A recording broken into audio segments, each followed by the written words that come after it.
Hello ladies and gentlemen, today we had a customer call in that had a red light on their generator. As you can see, the red light signifies that the generator either A, has a fault, or B, is in the switch to off position. What we're going to do is we're going to show you step by step how to clear a fault on an Evolution 2.0 and a Evo 1.0 controller. We're going to come up to the machine, we're going to lift the lid.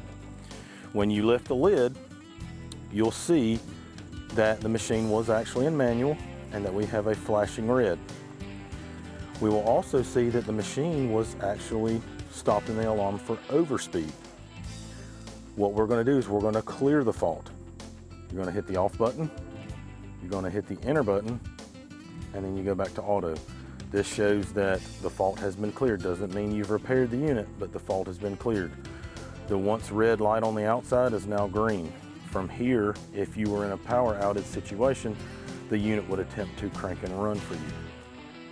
This is how you clear a fault on an Evolution 1.0 and a 2.0 panel.